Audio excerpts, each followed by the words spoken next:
សួស្តីអ្នកទាំងអស់គ្នាវិលស្វាគមន៍សាជាថ្មីម្ដងទៀតមកកាន់ Channel របស់ Admin ហើយថ្ងៃនេះផងដែរសូមមកតាមដានទស្សនានៅព័ត៌មានជាបន្តទៀតដូចតទៅ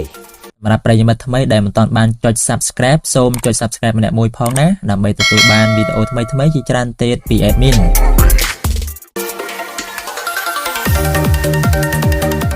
យោងតាមសារព័ត៌មាន Mundo Deportivo បានឲ្យដឹងថា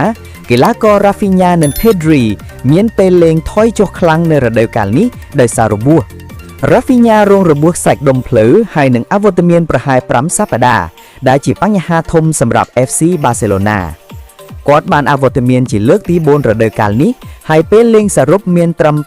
2105 នាទីលេខ12ក្នុងក្រុមខណៈរដូវកាលមុនគាត់លេងច្រើនជាងគេ 4661 នាទី Pedri ក៏ជួបបញ្ហារបួសដូចគ្នាដោយលេងបានត្រឹម33ប្រកួតលេខ13ហើយក្រុមគ្រូបង្វឹកដឹកនាំដោយ Hansi Flick កំពុងគ្រប់គ្រងពេលលេងរបស់គាត់យ៉ាងប្រុងប្រយ័ត្នរដូវកាលមុន Pedri លេង59ប្រកួត Rafinha លេង57ប្រកួត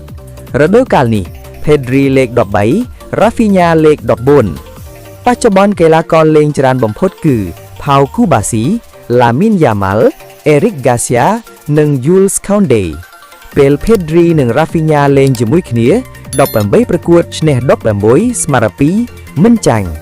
សរុបរបួសធ្វើឲ្យ Rafinha និង Pedri ខ្សោយឥទ្ធិពលប៉ុន្តែពេលពួកគេលេងជាមួយគ្នា Barcelona នៅតែខ្លាំង